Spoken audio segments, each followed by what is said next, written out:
Upgrades.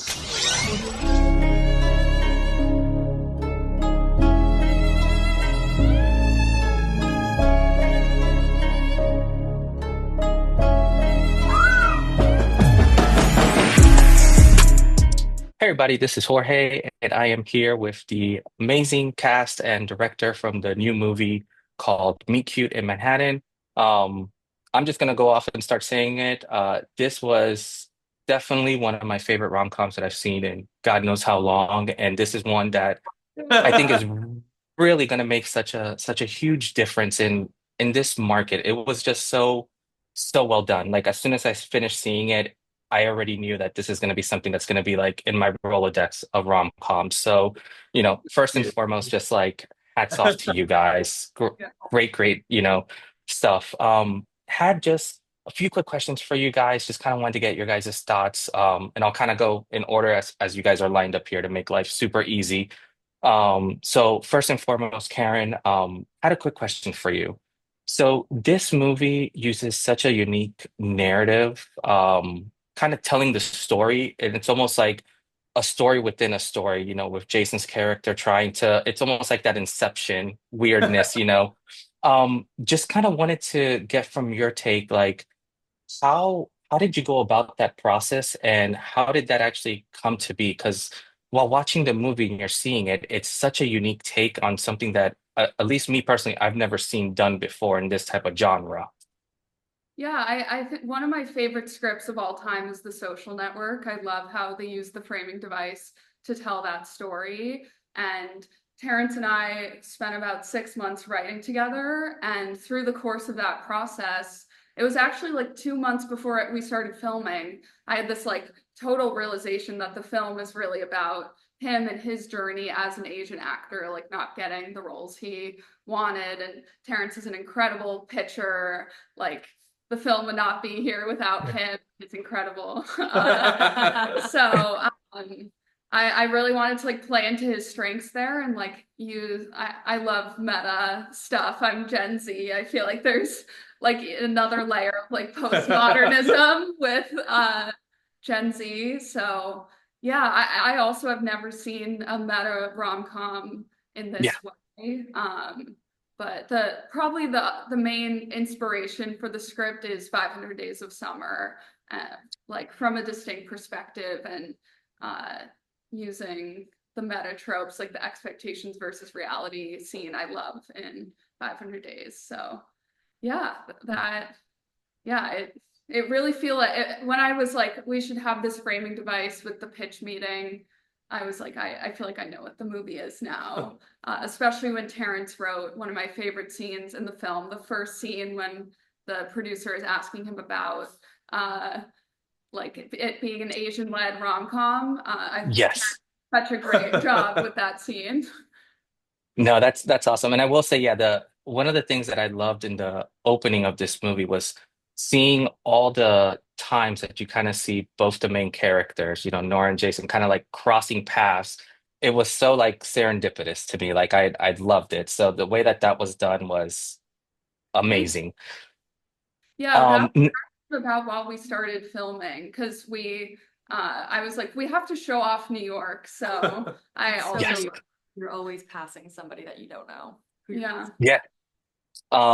That's amazing. No, so I guess my next one, Terrence, it'll go straight to you. So, from your point of view, you said you always wanted to have an Asian kind of rom-com lead, and I think it's so neat that you worked on this movie for so long, and then to now actually be that person that will get to inspire so many others, and to let people know, like, oh, like I look like him, like I can be that person. um, how did you undertake that? And then how do you feel kind of having that in a weird way, like responsibility type of thing, like being that first figure, like that person who breaks through that wall, basically.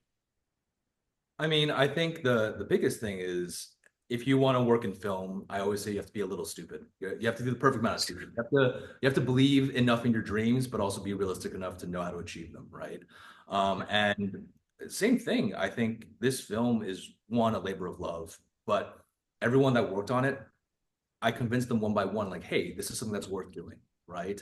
And as sort of a steward of, I guess, Asian men in rom-coms, I think I don't know if that's a mantle that I want to take up. It's a little bit daunting, but you know, I think we want the story to be universal, right? You don't have to Yeah. be to identify with this, but the fact that he is Asian, I agree. Like when I was growing up, I didn't exist. You know what I mean? Like Yeah. in movies and film, unless we were a joke or some sort of punchline, you know? And obviously, I think the industry has progressed a lot more, but we still haven't seen that kind of romantic lead explosion, right? And I think we're getting there. And the biggest thing too, it's like, you know, I think in the film, I don't want to play a guy who's good at math or who can do kung fu or Yeah.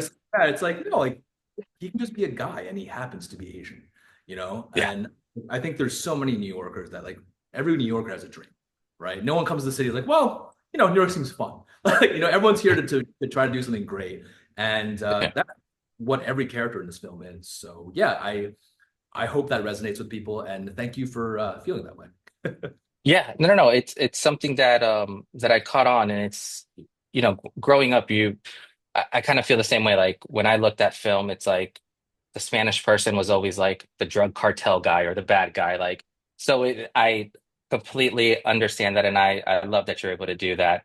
And then Kendall, for you, one of the things that I had, the chemistry that you had with Terrence's character in the film, just kind of it felt so real. Like there were certain shots and the way that you guys acted together and especially seeing your character going through that turmoil between, your current, like situation versus yeah, versus, like what could be.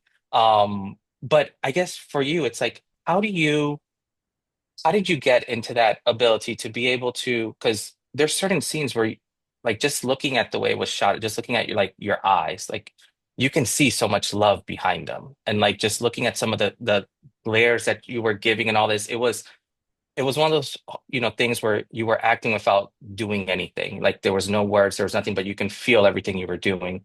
So kind of wanted to get, how do you get into those states where you can show that authenticity without, obviously, to my knowledge, you guys aren't, in a loving relationship, but you guys sold it so well. It's a hating relationship. We're gonna Yeah. debunk rumors. Yeah. Um, But yeah, how did you get into that mode? Because I find that to be that was so impressive. oh, well, thank you so much for saying that. It means a lot to me. So while I do love Terrence very much In a purely platonic in a way. purely Yeah. platonic way, I try to find a relatability to Nora in every moment, as much as I can, whether it's pulling from my personal life or a past relationship, whatever that may be. So I found that fairly easy just because everyone can relate to Nora. She has an image of what she wants her life to be. She's checking all the boxes, but then she's realizing that what she wants on paper might not be what she wants in real life. And I think just sitting in that moment and just thinking about that, thinking about your life and having a little bit of an existential crisis, it's gonna get you there. Yeah. So I just think back to my personal life.